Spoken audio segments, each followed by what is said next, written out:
This podcast is part of the Neverland Network, where faith meets video games, movies, and fun. Find more shows like this at neverlandpodcast.com.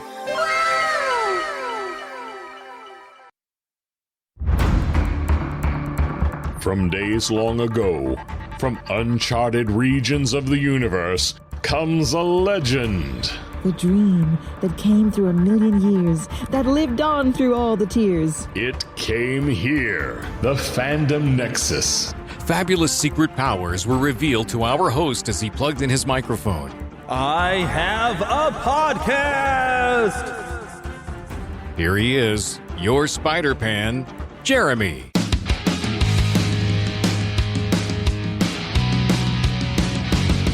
Yes, I know it's been, at least a couple of months since you've heard from me. It's been a very, very long time, and hopefully you've missed me. I would appreciate that if you actually missed having me around and you were looking for the show and it wasn't there and you're wondering why. Where is Jeremy? Where is our Spider-Pan? Where is our Fandom Nexus? Where is our fun? And I am sorry that it kind of worked out that way. It's been, I don't want to say an adventure. Pardon me, it's early morning here on Tuesday, and I'm still sipping my coffee. With a zero sugar Harry Potter butterbeer, basically it's butterscotch creamer, into my coffee. Trying to help clear the throat, make sure I sound somewhat like myself, as we launch into the Fandom Nexus. And basically today, what I got going on is a little scratchy kind of sounding throat. I know, does that make me sound more cool, like the early morning radio guy?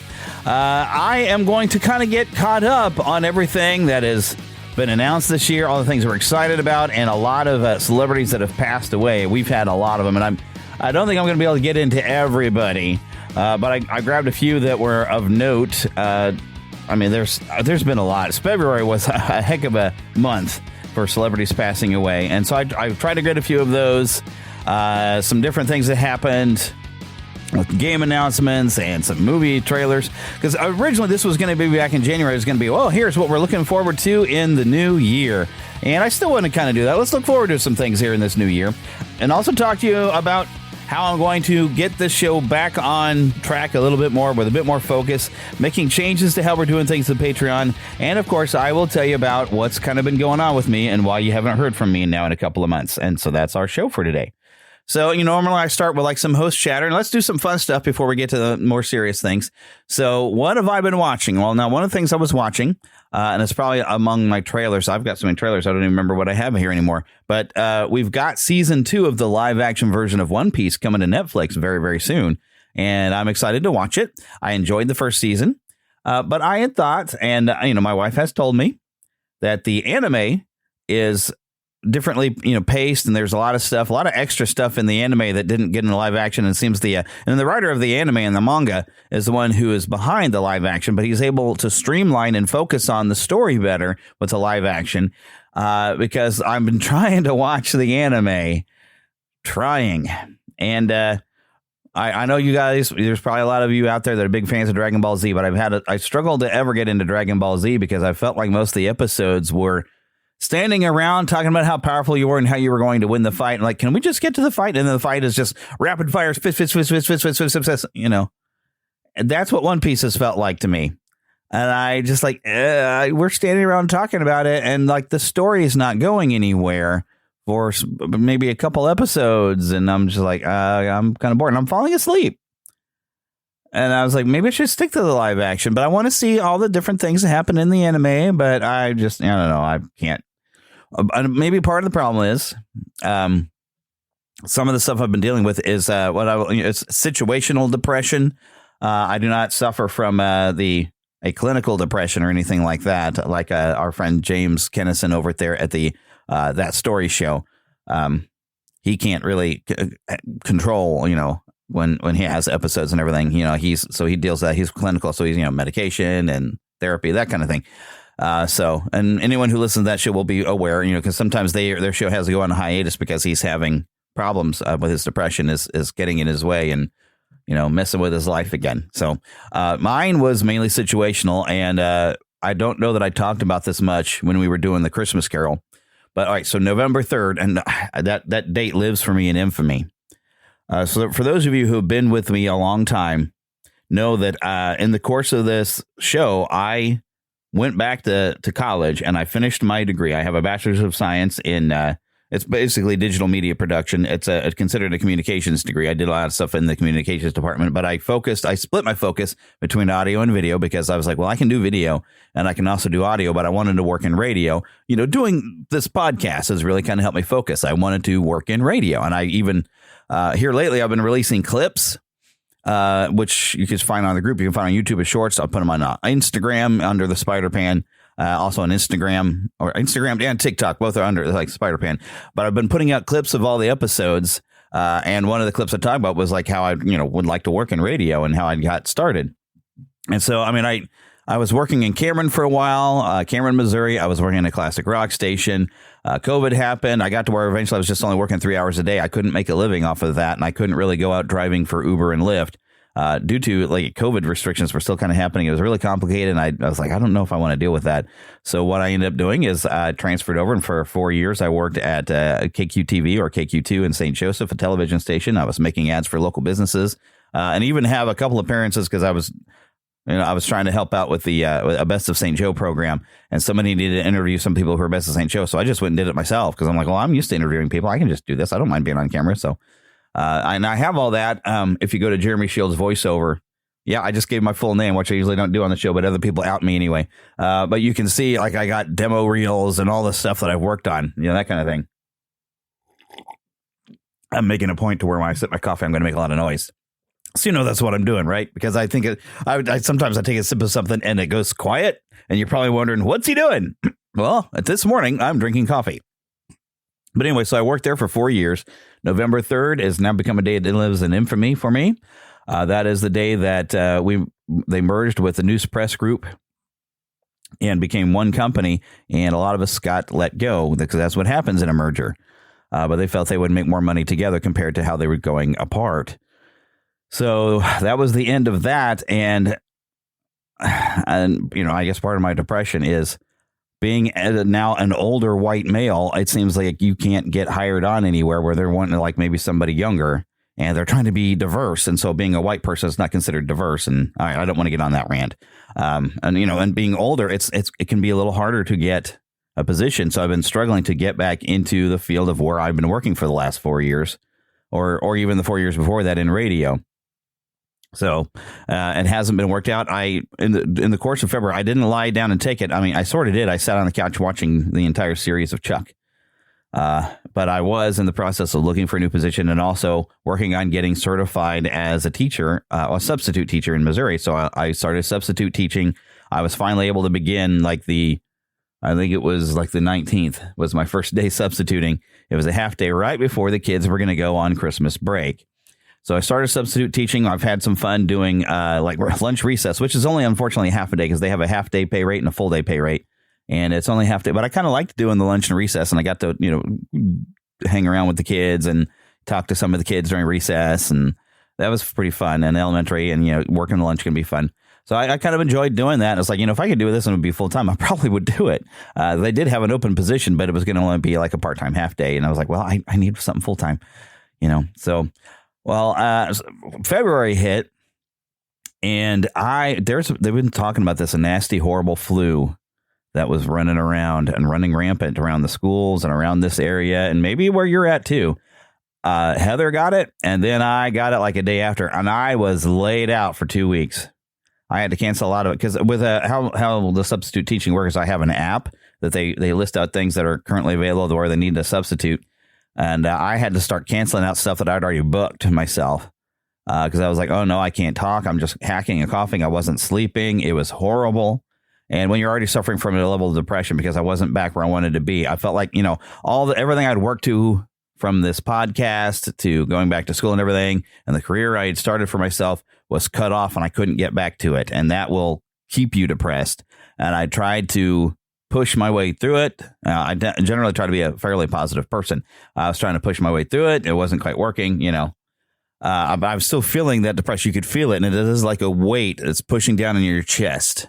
Is what it's the only way I could really feel like I can explain it. But yeah, I was, there's someone substitute. I learned some things in substitute teaching that I was like, no, I'm not good at this part. So I don't want to do this. So I'm being more selective on what I do. So then as I was sick and starting recovery, I was like, I saw, okay, there's, I don't want to out names or whatever, I guess, but there's a really good dude and he owns a car dealership business and it has several locations, kind of very south from me here in Kansas City. I live in Gladstone. It's a suburb of Kansas City. Now I'm really, hey, as they'd say on that story show, stalkers. I'm really revealing a lot of information about myself. So I thought, well, he posted to Facebook that he was going to be more involved now in his business because he kind of had stepped away for a little while, but he wanted to get more involved. And I was like, well, I wouldn't mind working for him. He's a good guy. So I just kind of dropped a resume into their website, not doing anything specific. And somebody saw that and thought, oh, hey, put him as a salesman. And I was like, well, I have tried to be various type of salespeople before over the phone. I've done telemarketing and have nightmares about that. I cringe about telemarketing and working on phones. And I've tried to be a farmer's insurance agent. And a lot of that was sitting through a list of leads that I had purchased and calling everybody like, oh, hey, you were looking for insurance. Well, I'd like to see if you'd come in. And I hated it. So I get in there and I'm like, okay, well, it's sales at the cars. Like, well, let me give this a try. I'll give everything a fair shot. Within a week, unfortunately, I knew I was like, no, this was a mistake. This is me going back to what I'm not good at and I really don't like doing because I didn't have any leads that were my own. And I was trying to generate leads by saying, okay, well, what's the car we have on the lot? And I tried to do it like my way. And I've been making videos and little ads for the different cars that were out on the lot. And it was kind of like, okay, well, that's something. And I put some stuff on Facebook Marketplace, got a lot of clicks on Facebook Marketplace, but that didn't land on anybody actually coming in to look at one of the cars that I was showcasing. So the traditional way of doing things is like, well, here's a car that's on the lot. Let's look at whoever has maybe ever bought one or likes those type of cars. And so we might not have contacted these people for like 10 years, but all right, let's give them a call or contact them. And it feels like a cold call, but then I had this one time. I said, well, this isn't really spamming anyone because they are our customers. And I'm like, but it's been 10 years. So that's, still a thing. And eventually what it landed on was they gave me a list of over 300 people because truck month was coming up. And these were people that once again hadn't bought their truck in like for 10 years I was going through and texting, emailing, calling all these people and, not really getting much results. Some people would text back and I had some conversations over text, but never really completed anything. Didn't manage to sell a few cars, but what I did sell is when people would come to the lot or they'd already been on the website, they picked something out and they called and I was the one that took the call and like, yeah, we want to come and test drive this particular car and we think we want to buy it. Although there was one guy and his daughter was needing to buy a car and he was helping her out. And they didn't really want to test drive. They just wanted to buy it and go. And I said, oh, it's a good idea to test drive it because you might find out when you drive it that there's something weird, like there's a vibration or something we might notice that we might not be aware of, that there could be something that maybe we need to fix first. Because sometimes we don't, we do an inspection when it gets in and we make sure everything looks to be okay. But there might be something that you can pass an inspection, but maybe there's something that would be a little off, But anyways, I kind of knew within the first week, like this was a mistake, but I was determined. Like they pay as a monthly kind of thing. I was like, let me finish out the month of February and earn my paycheck. Still struggle because our savings are gone. So we really kind of struggled to make ends meet. We were living off credit cards there for a while. I got to the end of February. Now I had started before the middle of the month, so I thought, okay, well maybe they'll pay me because they didn't pay me anything in that first half of the month. And I thought, okay, well, I'll get like a first half of the month and the second half of the month. Maybe I'll get like a month's pay. Well, I didn't. I only got a second half of the month, which is a little less than what I was making at K22. But it was nice to get that at the end of February. I tried to catch up on some stuff. I had like one day of subbing when I was recovering from the flu. I did go in and do a half day doing recess and lunch, which turned out to be a mistake because I was out in the cold and I was felt like I was starting to rehash my flu. So we are technically really still struggling even right now, but I've been way too depressed and everything that every time I think, oh man, I need to do that show, I'd get home or I'd be sitting here and like, I can't. Because when you feel like you have that weight on your chest and whatever, and if I'm not in the right mood for it, it's going to come out in how the show's presented and it's just not going to be enjoyable. And I want to make sure you guys are having fun. And I'm sure this whole bit of the show has not been fun, but I just wanted to explain to you what's been going on. But we are still struggling. I actually have to go and figure out a way to get some money before I get another substitute check in because we're going to be hundreds of dollars in a shortfall by the middle of the month. So I'm going to probably doing some some driving, but I've got a meeting today with a company called Z-Trip where I won't have to use my own vehicle to drive. So I'm going to go investigate that. I do have some substitute jobs lined up. And I actually had some fun yesterday. Let me sip my coffee. I went to a middle school and was teaching art class. And how it turns out with like middle schoolers, of course, their middle school is only 7th and 8th grade. But the girls liked me because I was nice. The boys liked me because I played video games. It's kind of how that kind of summed up.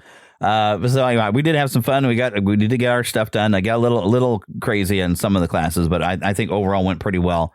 And I'm set to do some more work in the middle school. I think tomorrow, unless it turns out like Z-Trip, because Z-Trip, they said something about having benefits. So I might be having to turn around and just do full time with Z-Trip. And then maybe I don't know how that's going to work. So I'm going to figure this out, but they'll pay weekly and I need to get money into our account like right away because we have more bills that are automatically coming out and I got to be prepared for it. So that's kind of where I'm at. We're still struggling. Life has been rough since November 3rd. The one nice benefit, I mean, it took our savings. I could have put money back in our savings because I had booked our trip to Silver Dollar City for a Christmas thing and at the end of November. And I thought, well, maybe I should cancel the trip and get the money back. But I like Philip and even my wife were saying this, like, no, you've wanted to do this for years. You probably need this. And it was a nice respite for a weekend, but it did cost us. And that's money that we haven't had when we've needed our savings. But it was nice to have it. If you've ever been to Silver Dollar City for Christmas, it's wonderful. If you haven't, I highly recommend it. I kind of like to go back. Maybe my situation in over the next year will be better and maybe I can do it again. That would be wonderful. Okay, so that's what what I've been watching and what's been going on. So, but in the meantime, around that, I have been playing some games. I was still trying to play Final Fantasy VIII. As you might know, I've kind of spent like the last year. I got the Final Fantasy Pixel Remastered set, and I played and I platinumed the first 6 games as they were remastered. And 7, since I'd already kind of played, and I was thinking, well, maybe I could get the platinum on that one too, but I did mess up, and I didn't get Barrett to show up on the date from the original 7. So I was like, well, I guess I'm not going to get the platinum on that one. That's okay, but I've played it before. But I want to play these other ones just so at least have played them. 8, I have not been able to get into Final Fantasy 8, and maybe it's because of the depression. But I start playing it, and I'm like, okay, well, let's move on. I want to play something else. And one of the things I went around and playing is because all right, Philip had come over. We were going to play like WWE 2K25. We're getting close to 26, and I went ahead and bought myself a copy of 2K25. So I played that for a little bit, and then Philip, for basically really early birthday, gave me the money to buy the 2K26, which is for us, since we pre-ordered it on our PlayStation 5. We'll be getting this Friday, so I will probably be playing that. But in the meantime, I found also that the Star Wars Jedi Survivor was only like $10. So I got that one because we do still have a little bit of our fun money thing that I have on a card. So I do have that, and I started playing with that as well. So that's what I've been playing, and playing games apparently has done well for me. And also, since I with my PlayStation Plus membership thing, I did have Stardew Valley sitting there, and I was like, you know what? I saw a video that we're at the 10-year anniversary, and version 1.7 is about to make some changes, and I haven't really played with it in a long time. So I thought, let me just play this, and it's a nice, relaxing, just kind of to do. So I've been playing with that a little bit too. Okay, but now it's time, I guess, to get it into some news. So let's see. I believe I put it on this button, right?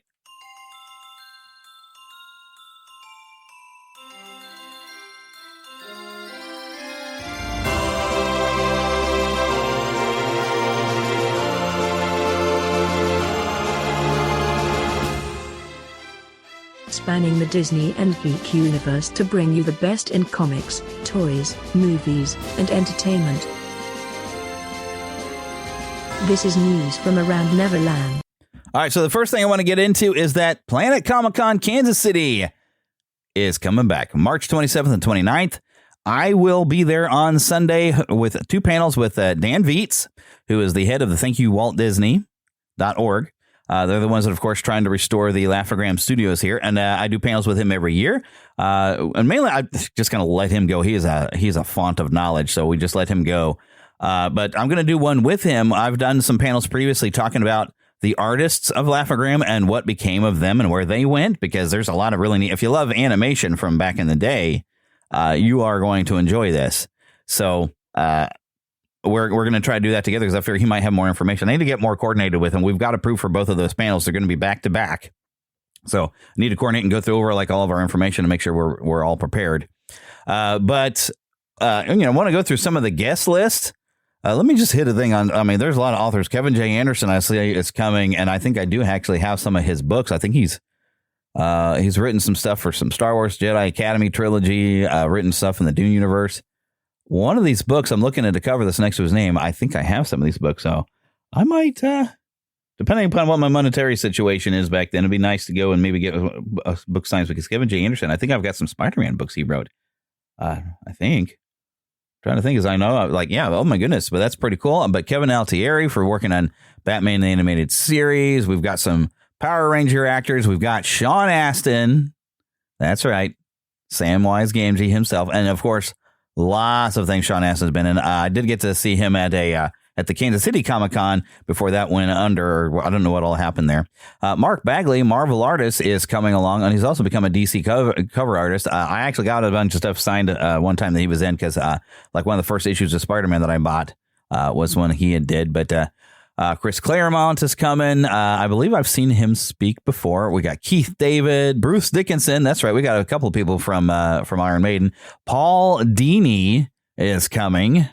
Paul Dini, I mean, the man with the Batman the Animated Series and a lot of other different things. My brain is not quite working yet this morning, but there's other actors like from Lord of the Rings. We got Frodo coming, and I cannot think of his name. And that awful. I'm looking down the list, like, wait a minute, where's Frodo? I know Frodo's and Frodo. Where is he? Frank Grillo, who's been playing in the as Crossbones in the Marvel films. Let's see, Garrett Hedlund, Erica Henningsen. There's Jason Isaacs. Okay, Jason Isaacs from the Harry Potter film playing Lucius Malfoy. A lot of other films you would have seen him in. Ernie Flippin' Hudson, all right? Winston Zeddemore himself. Ernie Hudson is coming. Yes. Famke Janssen is coming. Jean Grey from the original X-Men films. And, of course, from James Bond, GoldenEye. I mean, come on. Carl Lumby, which he's you see his face and you know who he is. But he's been the voice of John Jones, also known as the Martian Manhunter. He's been part of the MCU. And oh, my goodness, there's a lot of these people that you hear their names or you see their face. Gabriel Luna, who played Ghost Rider in the Agents of S.H.I.E.L.D. series. Priscilla Presley, that's right. She used to be married to Elvis and also was in the Naked Gun films. William Shatner's coming back. Lou Diamond Phillips. Yeah, La Bamba himself. Coming with Kiefer Sutherland. So we got at least 2 members from Young Guns. Oh, Alex Winter. That's right. From Bill and Ted. I wish Keanu Reeves was coming with him. Corey Taylor from Slipknot. NASA astronaut Elijah Wood. There he is. Elijah Wood is coming as well. And those are just like some of the movie and television guests. We got voice actors coming, of course. Sean Astin's done some voiceover. He's played Raphael. Some of these people I don't necessarily recognize, although I mentioned Keith David. Ian James Corlett is coming. He's got a lot of characters. I mean, Goku. He's also played on Inuyasha as the priest character. I cannot think of his name. My wife watches that show. I can't get into it. Let's see. Trying to find other. Well, Lou Diamond Phillips has done some voiceover, it says, apparently. I'm not sure what. We have a voice, Jeff Steitzer, who's worked on the Halo series. I wonder if he's Master Chief. Kind of wonder. Lots of different. But it's going to be awesome. It usually is awesome. So you can get tickets now and come see me on Sunday with my pair of panels if you're still a Disney fan. Because you will enjoy what we do. But I'm pretty excited about that. Okay, limited run games. Oh my gosh. And I got a lot of extra news to be able to share from them. Hopefully I got video for all this stuff because this is not the only thing I have from them. They have been just on a tear, man, of releasing some really cool stuff. Let me take a sip. Hard copies of this is sold out. But I think you can still, of course, get it digitally. Maybe they'll print some more. Jaws Retro Edition. Because we hit an anniversary for the Jaws Nintendo game. And so this is for Switch and PS5.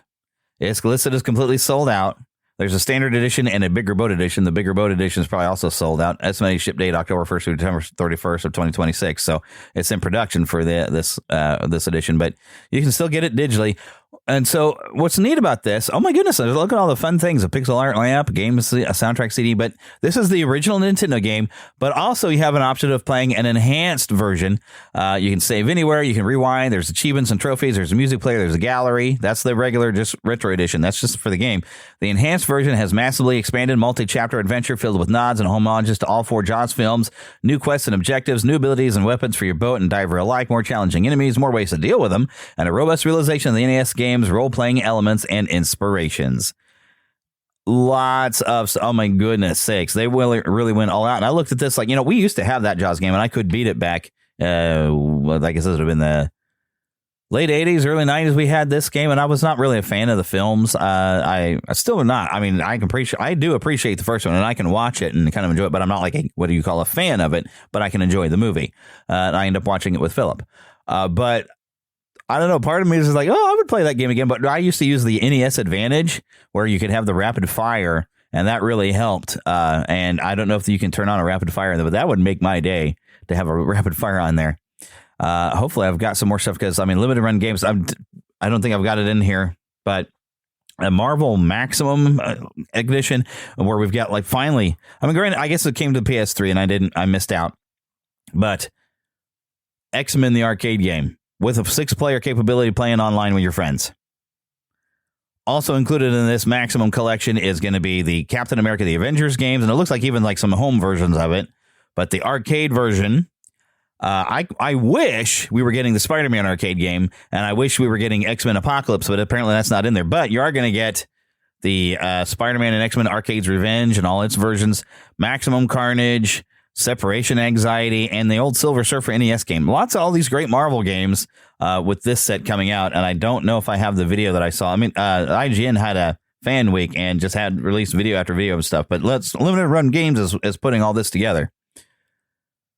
So this is probably old news, and the page is no longer existing for something from Laughing Place. There was some toy fair. There was a toy fair in New York, and Marvel Legends had some Star Wars Disney figures, and I was going to share that with you, but I got another link for some Star Wars Legos that were unveiled. Let's see. So Lego unveiled several new sets. This is from Fox Live now.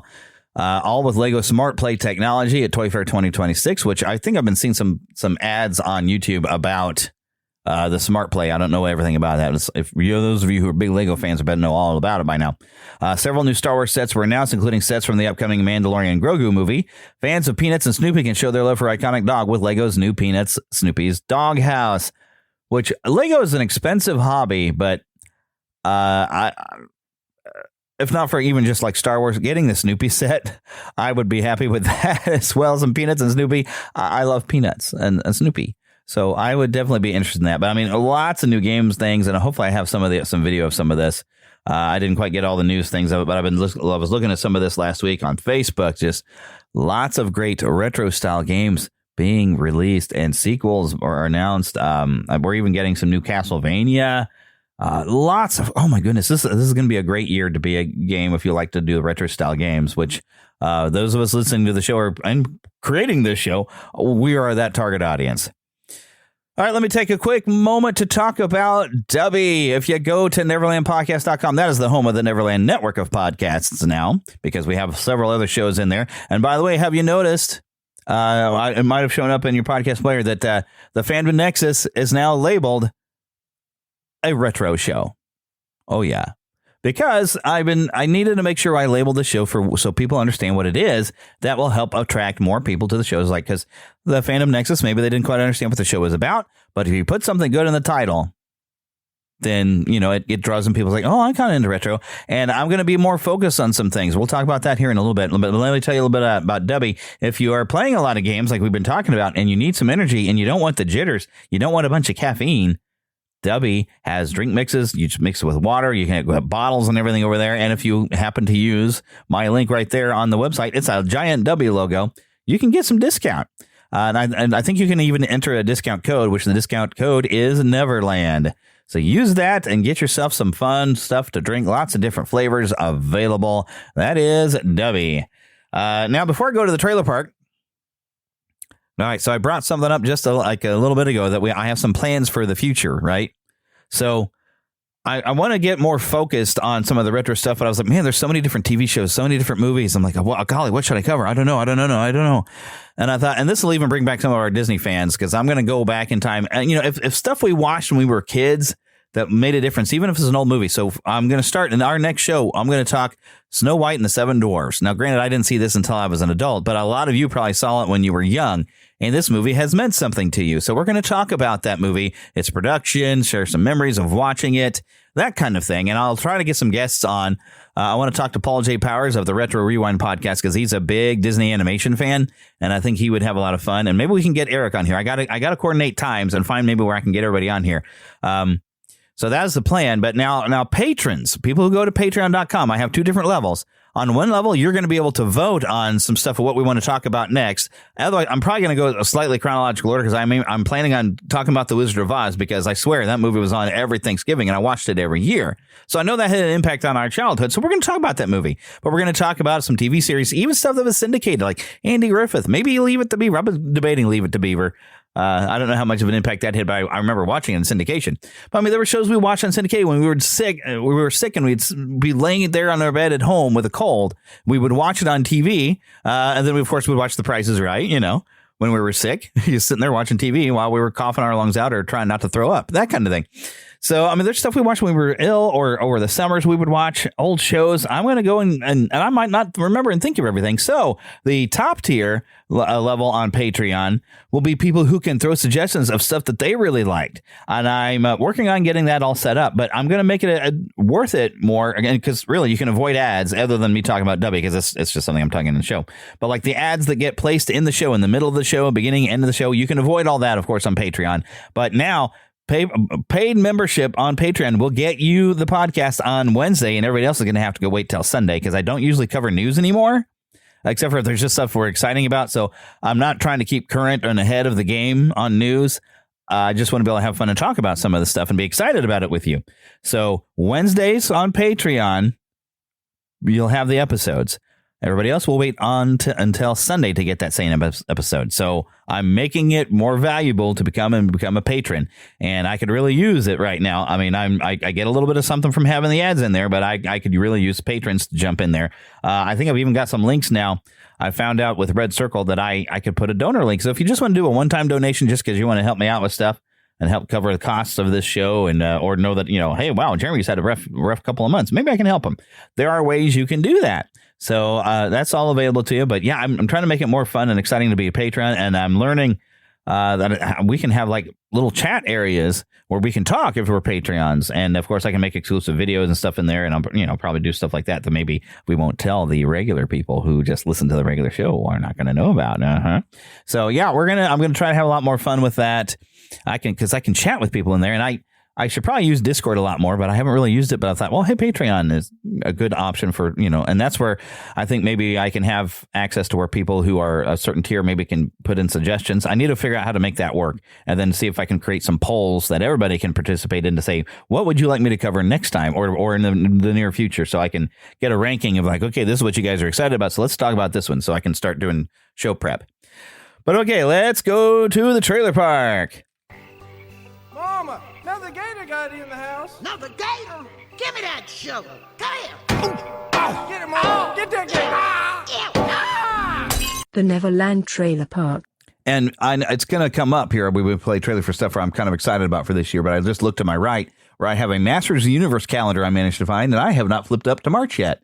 It's still got the February picture, but it's kind of at a distance. I'd have to stand up and I'd have to stop doing what I'm doing. So I will flip that calendar when I'm done with the show. But let's get to the first link I have here. Now, this is something is coming already.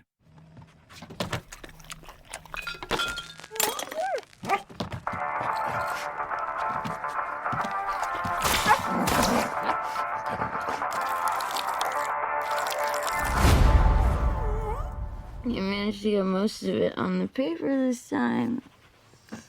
Good job, buddy. All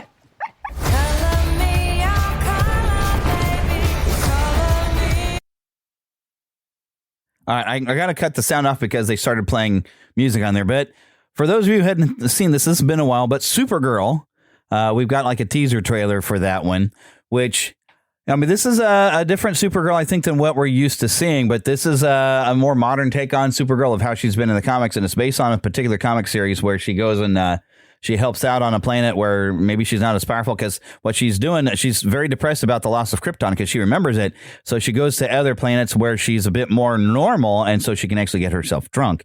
And we kind of met her at the end of the Superman film, and I really enjoyed it, and so I'm looking forward to see what we do with Supergirl. So that is coming soon.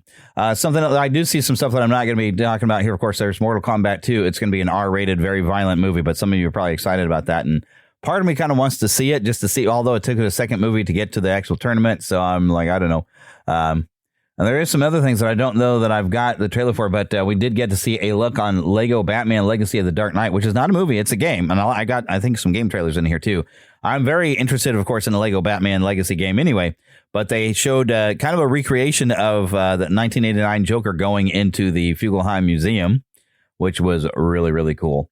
So, well, oh my goodness, there's actually a season 2 of The Last Airbender series on Netflix. I didn't like that at all. And hopefully I do have something for the Spider Noir with Nicolas Cage. Hopefully I do have that coming up on my list of trailers. I don't remember everything that I've got here. But that's, stuff that's coming up that, I'm interested in checking out as we go into the... All right, let's see what's the next thing I have on my list. I don't think there's going to be a lot of dialogue in this one. But now, and this isn't really a new thing, because we've been seeing these... But Steve Rogers will return, Avengers Doomsday, in theaters December 18th, 2026. Now, it's coming, of course, late in the year, but we've been seeing lots of different trailers and teasers for this, and I want to see what they have to offer. I mean, it's kind of weird having, Robert Downey Jr. playing Dr. Doom. I'm kind of wondering how that's going to work. But we've seen some connection over into the Fantastic Four and stuff like that. So... it's definitely something I think I'm looking forward to. I want to see what's going on with this, but the trailer doesn't really have dialogue. It's just music, and we're looking at Steve Rogers and a baby. And some people have speculated these babies because Thor has a child, although it's not a baby. But we're wondering if that's going to be a thing. And in fact, speaking of Thor, I mean, I've got that one in here too. I think this has dialogue. Father, all my life, I have answered every call. To honor, duty, to war. But now fate has given me something I never sought.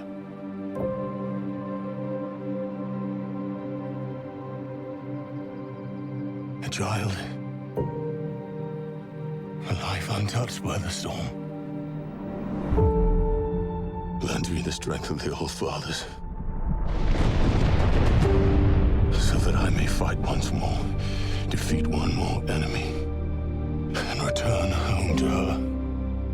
Not as a warrior, but as warmth. To teach her not battle, but stillness. The kind I never knew.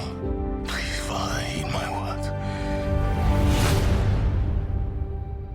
Now, what I kind of like about that is, if you've played the newer God of War games, it reminds me of that, and I swear they were doing that on purpose. Right. I mean, because he's trying to find some peace and get past his warrior, get through his warrior past or whatever, and have time with his child, which is very reminiscent of the God of War games. And we've got a God of War series that's in the works right now, too.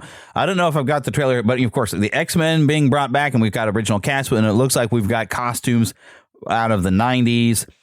Something else on like gaming that I don't think I have on my list, but Dissidia Duellum for Final Fantasy, mainly a mobile game, but it is available on Steam. And there's free-to-play versions of that. That is, I think, this week will be out. I'm not sure all the details on that game. I don't know if I've got the trailer for Toy Story 5. I don't know if I'm looking forward to that, because we could have stopped at 3 and I've been fine. Yeah, here's the X-Men mode. I think I can move past some of this. A movie called Solo Mio that already came out. I kind of wanted to see that. I didn't get a chance to because I was broke. Here's something, though, I just stumbled upon that's coming this year that this looks really funny. This stars Hugh Jackman. It's called The Sheep Detectives. Take a listen to this. If there's one secret to happiness in my life, it's taking care of the kindest creatures on earth. Sheep. I want you to meet my flock. When I wake up, well, I know I'm gonna be. I keep them well fed, well groomed, and each day I read out loud to them mysteries, whodunits. I know who the killer was. I like to pretend that they follow along, but they're only sheep. Ah! Why would he stop there? He was just about to say who the killer was. This is torture. It was the maid, right? When I wake up. Wake up! Everybody wake up! We found George on the grass, and he's not moving. What? Lily, tell us what to do. Our shepherd was murdered. And we shall solve the crime. George was visited by someone he knew well enough to offer a drink. Not much of a story for you, I'm afraid. Unless there's anything out the ordinary. The policeman is completely hopeless. We need to help him. You think you're brave enough to leave home? We're not scared. What is that? I think it's a road. But what is it made of? Well, not grass, I can tell you that. Are you coming? For George? For George. Officer Derry, I am George Hardy's lawyer. He wrote a will. In the nighttime stories, the people in the will are always the suspects. That man had nothing. Well, actually, there is $30 million. And we have our motive. We need to look for clues. Stand back! I am, after all, a sheep detective. You killed George. What are they hiding? What if I can't solve it? I've read you dozens of these stories. They follow very simple rules. Look, the clue. Every time something happens with this case, That's my hat. there they are. A clue. Thank you all. Sheep can do things. In fact, we can do anything. I want to bash it. I want to bash it so bad.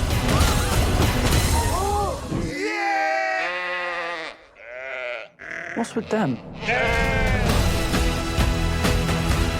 Guys, I may be inside a clue.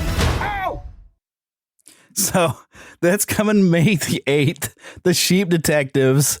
And when I saw that the trailer existed, I was like, what in the world with the Sheep Detectives? And I watched it and I was like, oh, this is cute. This is nice. It's Hugh Jackman and his sheep. And then all of a sudden the sheep start talking.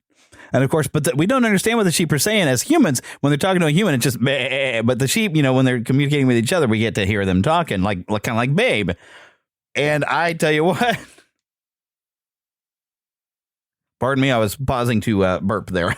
I didn't want to get the burp sound, but it cracked me up. And I showed it to my wife. I said, I got to see this.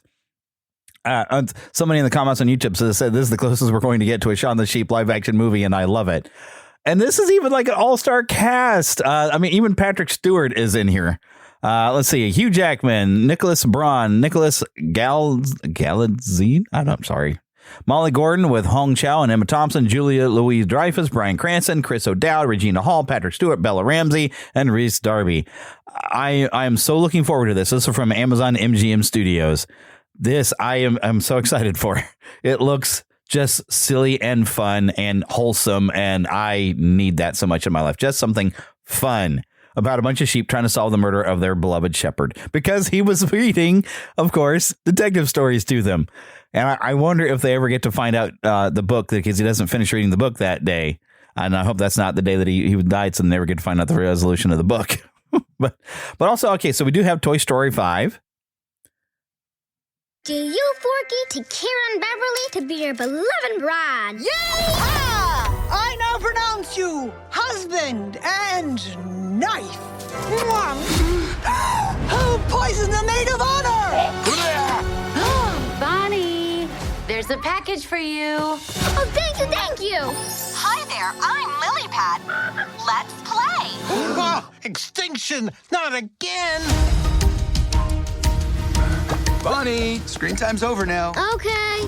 I want to talk to you, Device. Please, call me Lily. Me and the toys have been working all summer to try and get Bonnie to make friends. Yeah. But then you had to ruin Got it. it. You're not even listening to me. I'm always listening. See? Now look here, me and the toys have been working all summer. Now in Spanish. Con los gemelos Jordan, al otro lado del What? Yeah, I got dibs on behind the dresser. Woody! Jesse? Hello? Is it as bad out there for toys as they say it is? We're finding more abandoned toys each day. We're down! Tech's invaded our house, too. I don't know, Jesse. Toys are for play, but tech is for everything. I'm losing Bonnie to this device. You got a friend. Woody! Came here as fast as I could. Why are you wearing a dress, Woody? It's called a poncho, Forky. Whoa! Someone needs a brown marker. Halt!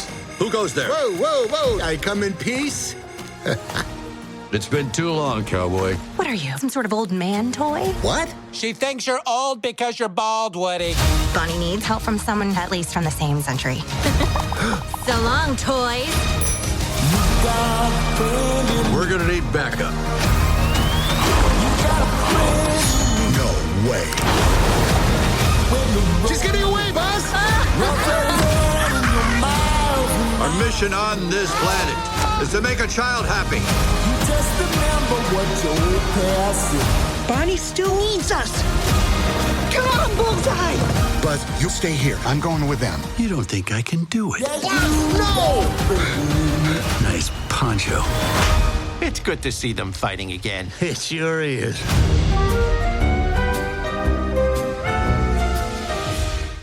Okay, so, I just realized I haven't actually watched this trailer yet.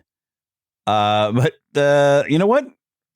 I was kind of wondering, it's like, well, because we got almost a natural progression that Andy was aging along, and I appreciated that. And now I thought, I'd like to see Bonnie age up and see things change. But I guess they've kind of done that before, where she ages too old to want to have her toys, So I guess we've done that before. But this is very timely, with electronics kind of taking over for toys. This has been going on for a long time, and now most of the toys being purchased that I see are collectors like me, and I have lots of toys here, and I've become like the guy in Toy Story 2 where I don't really play with them, and not all of them are out of boxes. Some of them are, and I do like to kind of handle. Sometimes it just feels good to kind of handle and adjust them and just appreciate them and look at them. And I got like 7 Aerith figures over here on my desk with a Spider-Man figure cuddling up to one of them, because that's kind of like Heather and I, that kind of thing. But I collect, and I enjoy having them and looking at them and letting them, feed my nostalgia and everything. But kids are playing with their phones and their devices and stuff and not enjoying toys, and sometimes not even making friends the same way. Although, substituting in school, kids will talk to each other, but even in schools, they have a laptop and they do everything on a laptop. They don't have to carry books. They really don't have to use their lockers because they're not putting any books or anything in there. Everything is on a laptop. And when you substitute teach, it's like the instructor's like, okay, on Google Classroom, you'll go and have them do this, this, and this, and this. And that happens a lot. And sometimes I get to present a video and kind of talk to them and everything, or try to help them with a project. But everything is on a device now. These new generations are like, they're kind of, I feel like they're missing something. Because even out here in my neighborhood, and I know there's some kids in this neighborhood, I don't see them out playing that often.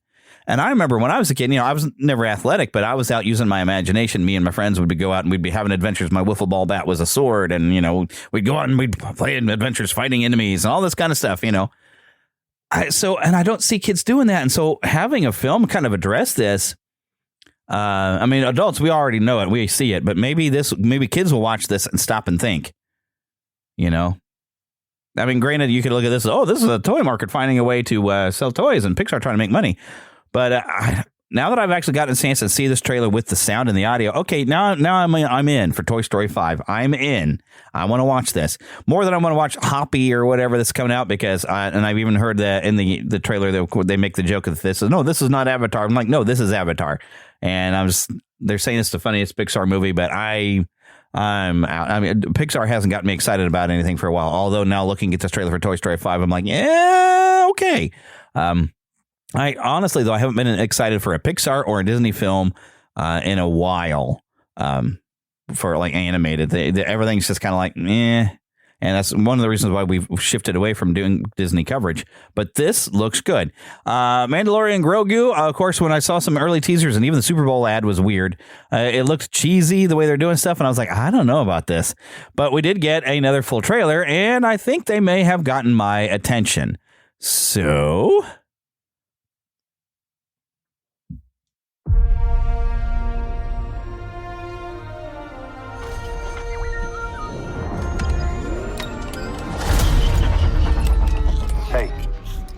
the buttons.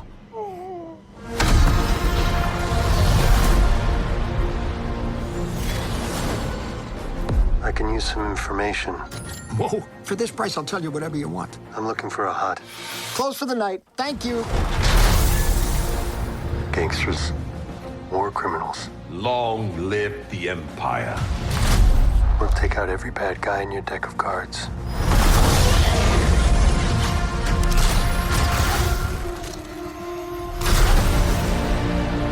This isn't about revenge. It's about preventing another war. Strap in.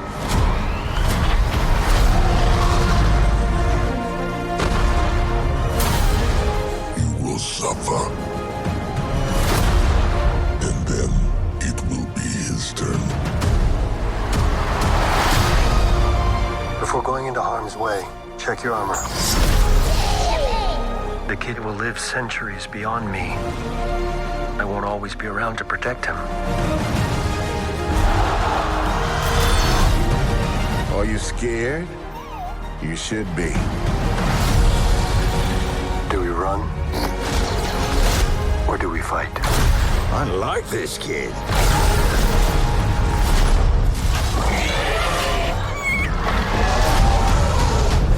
What are you waiting for?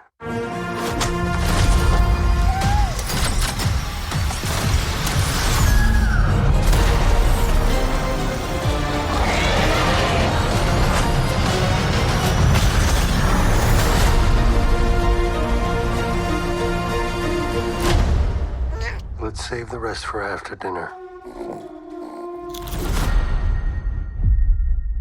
Okay, so this is May 22nd, and I'm genuinely kind of looking forward to it now. It looked kind of cool. So, yes, Mandalorian Grogu right in time for my birthday. So, a little early for my birthday. But, you know, it's a good Star Wars kind of weekend. May 22nd, you know, feels like summer movie vibes. So, you know what? I'm curious. Now, here's something I have not looked at, but let's take a look at it. This is Star Wars Maul Shadow Lord, an official teaser.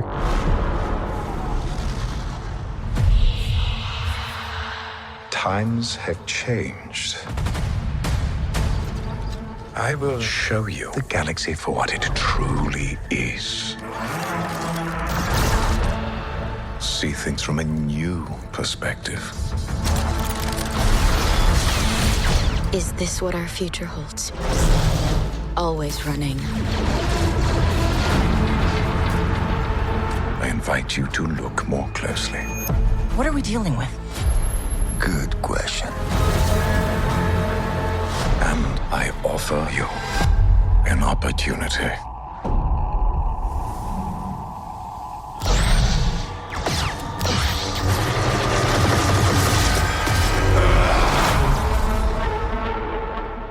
Maul.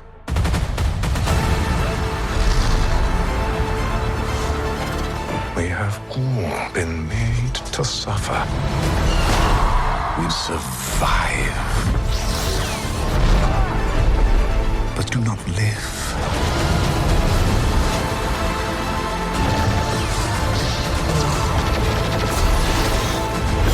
The Emperor wants you dead. Chains can be broken. Hang on! And empires can be shattered.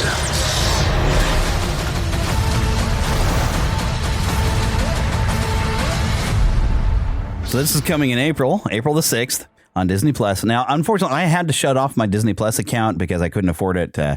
So I haven't even seen the new Muppet Show thing, and I'll save my opinions until I guess I get a chance to watch it. Well, I need to kind of start wrapping the trailer park up. There's so much stuff we're looking at. There's even something Star Wars Fate of the Old Republic, which I think is a game. There's the Hopper's official trailer. I really don't want to watch that. But, of course, I'm excited for this one, and I'm sure we've all seen it. Masters of the Universe. Here we go.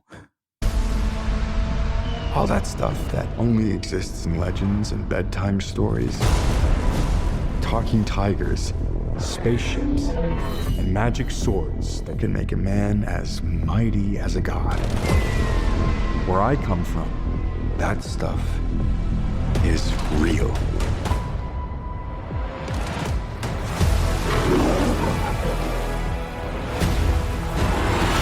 Why did you send me away? I wanted you to be safe. So I sent you to a place I knew that they'd never find you. There's... This obsession with nerd stuff and sword things, it's not a good look for human resources.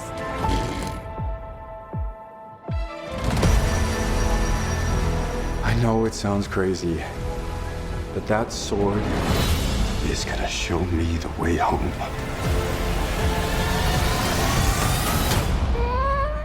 Sir, you can't do that. Don't worry. The sword's mine.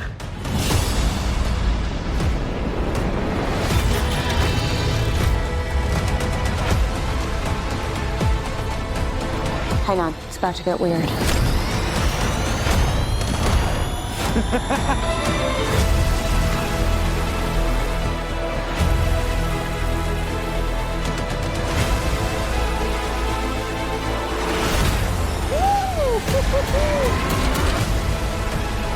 What am I supposed to do? Take the sword. You protect them.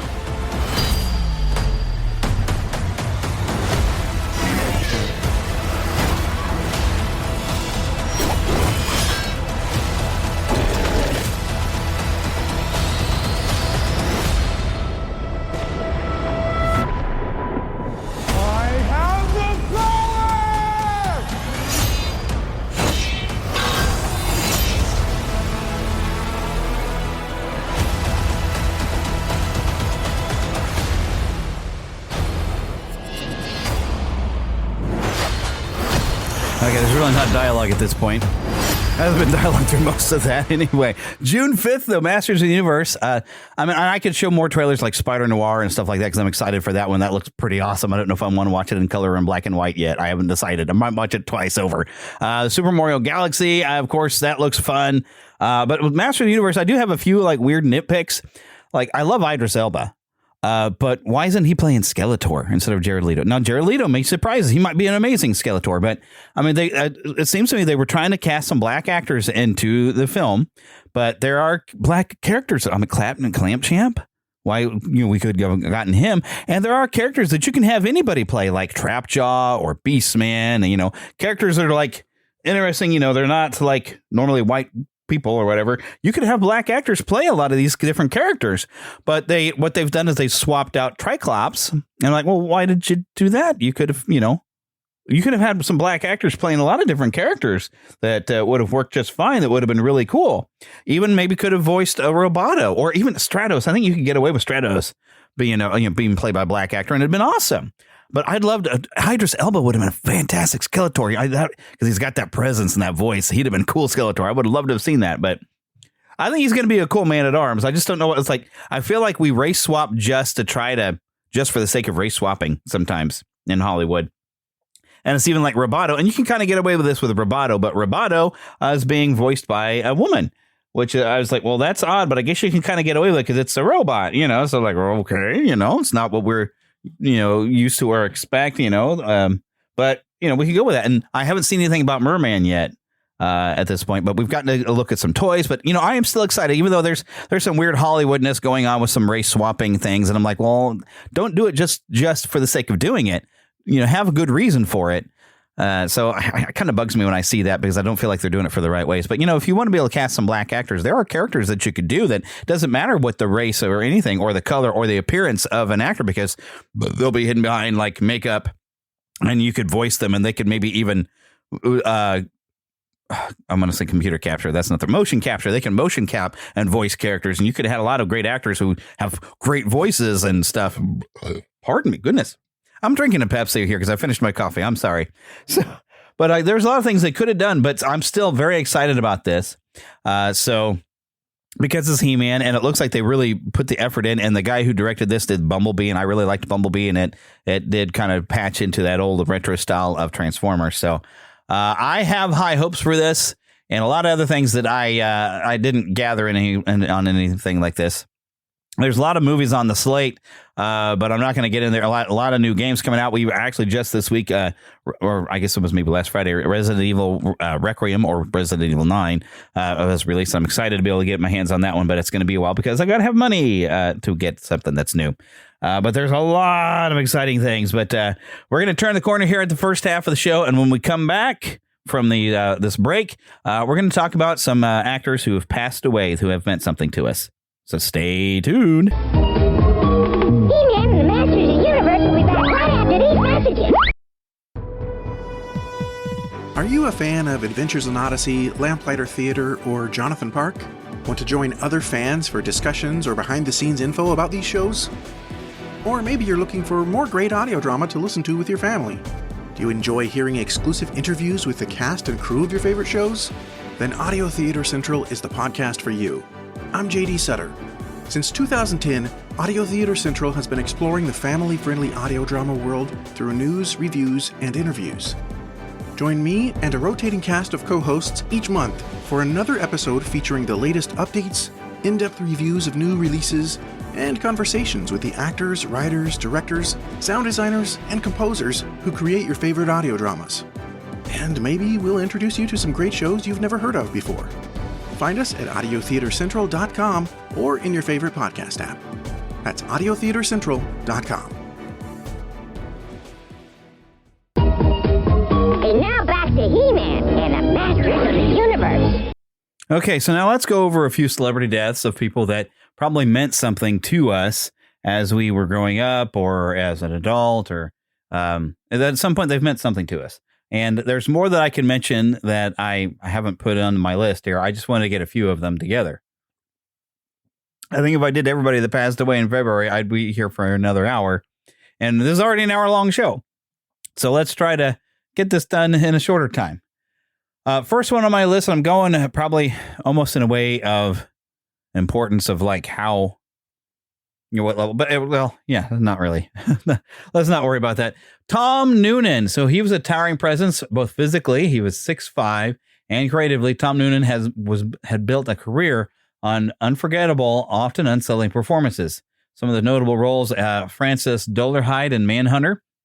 He had a performance as the Tooth Fairy serial killer, and is apparently one of the most haunting portrayals in a crime thriller in history.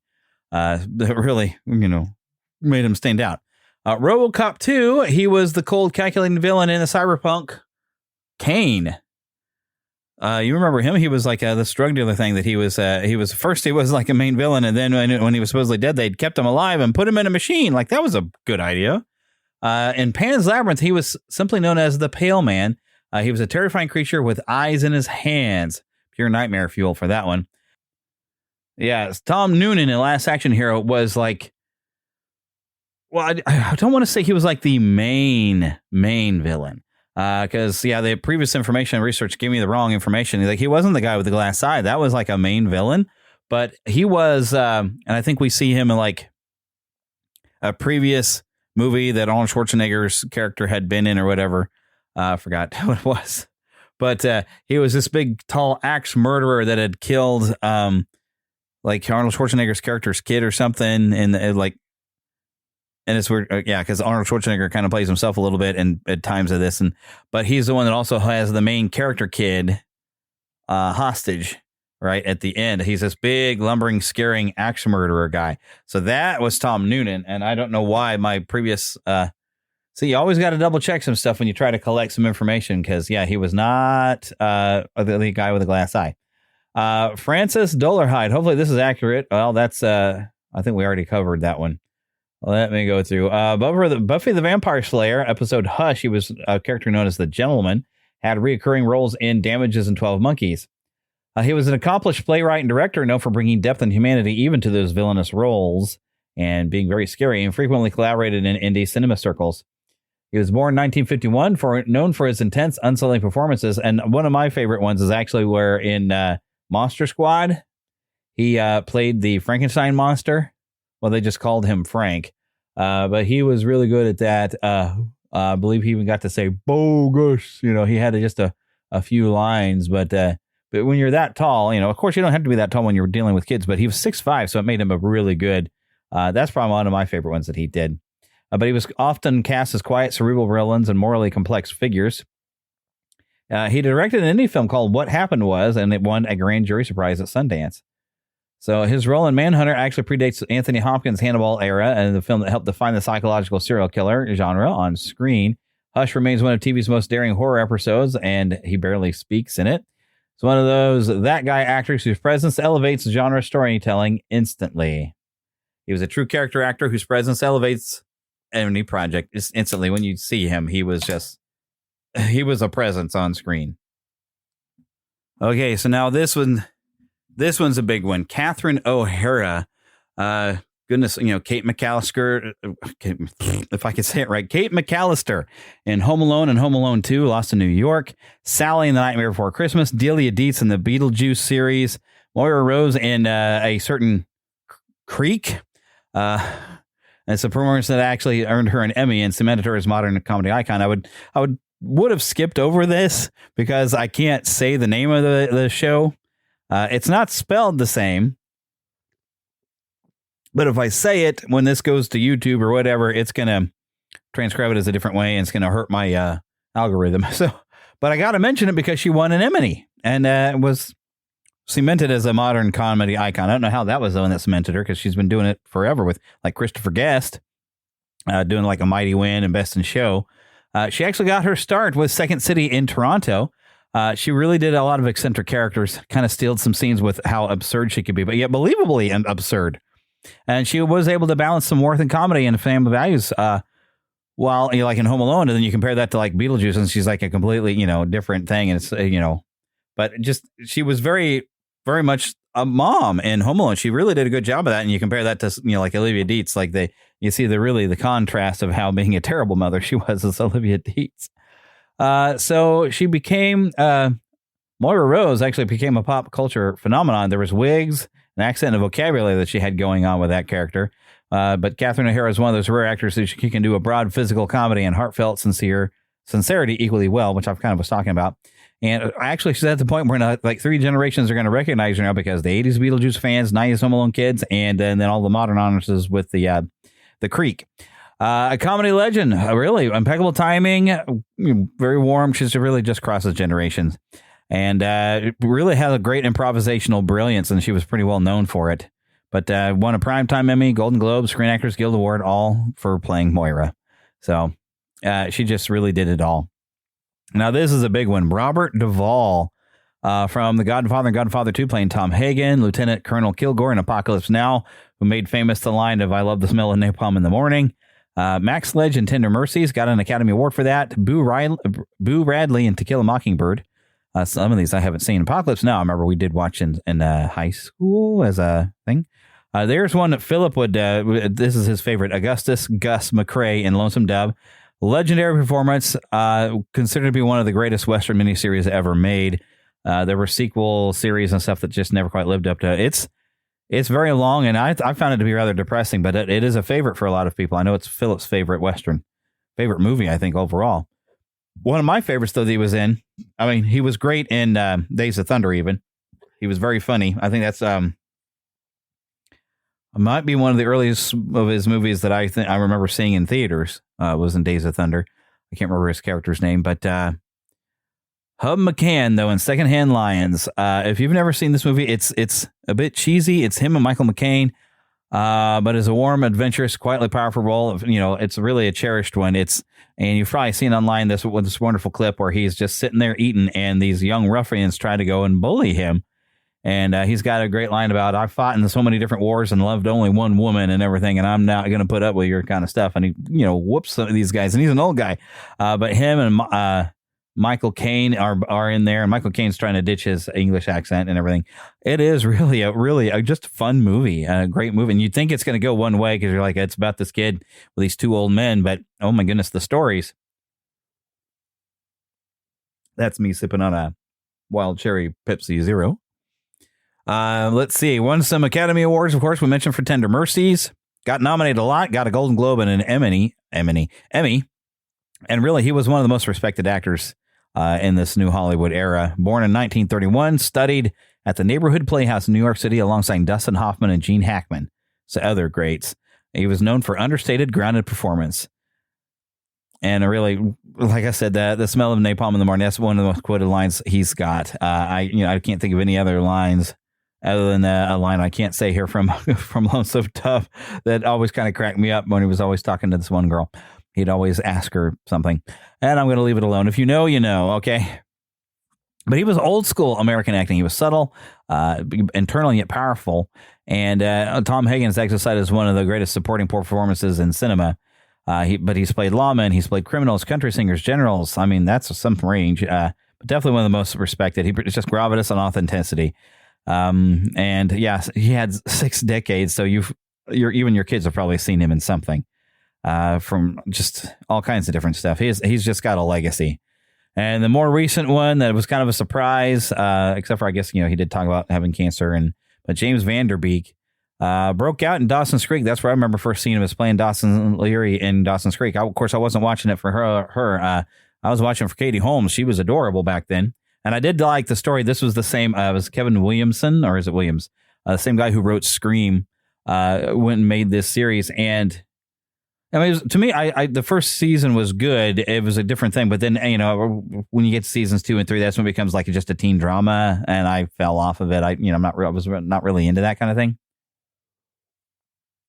I did watch probably half of season 3, and I watched season 2 and season 1 was good, but it was I guess a drawn out will they won't they kind of thing. It took for a while for Dawson to kind of really get a clue in that one, but yeah. But he was really known for that, that's really that just defined the late 90s, early television, teen drama television. But I couldn't really get into, but he was a fixture on the WB with shows like Buffy and Felicity going on. And he actually got a meme made out of him, which he leaned into the humor of this emotional crying meme that he had. And he could have resisted it, but he embraced it. And that's some self-awareness that helped extend his career. That was awesome. Varsity Blues, 1999. He played quarterback Jonathan Moxie in Varsity Blues. I didn't see that movie. It became a cult favorite sports drama and had the iconic line of "I don't want your life." And he cemented himself as a late 90s teen leading man. And showed he could actually do a theatrical film with some edge. He actually got to play a parody of himself in Don't Trust the Bee in Apartment 23. Got some critical praise. He voiced and portrayed some characters in CSI Cyber. Appeared in Jay and Silent Bob reboot, leaning into the meta humor. And really got himself, because he would parody his old teen heartthrob image, it really helped to give him some longevity. Faith-based film, What Would Jesus Do? Taking roles in smaller character-driven projects rather than chasing blockbuster fame, and frequently spoke about his faith and family in interviews. He actually competed in Dancing with the Stars in 2019, had a great humility and personality beyond scripted roles. He really did kind of, he set things up for like teen drama in the 90s, and reclaiming that meme, it really did set up everything to make him be a self-aware character. He really found ways to kind of keep it going and make himself and just being himself and being a likable guy. I mean, he really defined things and did a lot of different stuff, and didn't always get recognized for everything he was doing, but just kept going and just kept being a decent guy. Okay, so I do want to remind you all about Podgagement. I unfortunately don't have my account with them anymore, but I do have affiliate links with them still. It's a great service. I just can't afford it right now because of my situation. But if you want to get your reviews from around the world, from all the different things sent to you, and have it a lot easier way than me having to put links for both Spotify and Apple out there for people to leave reviews, it is a lot of wonderful things you can do on that. It's Daniel J. Lewis, he's an award-winning podcaster, and it's got a great service. So I do want to tell you about that. You'll find that, of course, at neverlandpodcast.com. You'll find that link, too. And, of course, we want to thank Karen Kennedy, Ricky Pope of Christian Nerds Unite, and Darren Wilhite of the Wilhite and Wall Show for helping me out with the introduction. Don't forget to email us, podcast@neverlandpodcast.com. You can find us on X at NeverlandPcast. I should probably list on here that, yes, I do have an Instagram and a TikTok account, and I'm putting some videos and some clips of old shows in there. If you basically look for The Spider-Pan, you'll probably find me there. And it's probably got to be under the, because some other people have tried to take Spider-Pan from me, but I am the Spider-Pan. We are on Facebook. You can look for the Fandom Nexus, or you can look for the Neverland Podcast. Either way, you'll find both. There's a group and a fan page that you can just simply like. But I do more stuff in the group page because there's a chance for more interaction there. So definitely do that. The group's Neverland Podcast. Also on YouTube, I have become the Fandom Gamer on YouTube instead of just the official Neverland podcast or official Neverland Gaming channel. It was too complicated. So I've got a new logo. It's the Fandom Gamer, and I'm posting videos. I got some stuff going this week where I was posting up some demos. I had a bunch of demos. I was cleaning off my system. I was playing all those. And I am recording video and plan to share some video of me playing Jedi Survivor. So that'll be coming up pretty soon. And of course, don't forget to join the Neverlanders there on the website. You can become official Lost Boy or Pixie. Why a Pixie? Because girls are too clever and they don't get lost. But you choose yourself a nickname based upon something, because every Lost Boy or Pixie has to have a nickname. That's just how it is. Toodles, Toodles and Thud Butt, all, the ones you saw in Hook, and even the ones you would see on the animated or read them in the book. We got a nickname. That's how I'm the Spider Pan, because I am the Pan, the head Lost Boy, but I'm a Spider-Man fan. See how that works? Just in case you didn't know. But if this has been a great part of your life over the last 12 years and you want to help keeping this growing, make sure you join our Patreon, because even just $5 a month helps keep the lights on, keep us growing towards the builder projects. No copyright infringement is intended, and copyright is held by their respective owners. Content is shared for review and commentary purposes under fair use license. After all, when I play trailers, I'm basically advertising for the movie, but I'm sharing also my opinion whether I'm excited. But today, it was basically me being excited pretty much for everything I was sharing for stuff coming up this year. There's some fun stuff in the future. But now, as we say at the end of every episode, get lost in an adventure. And I will see you very soon. See you next time.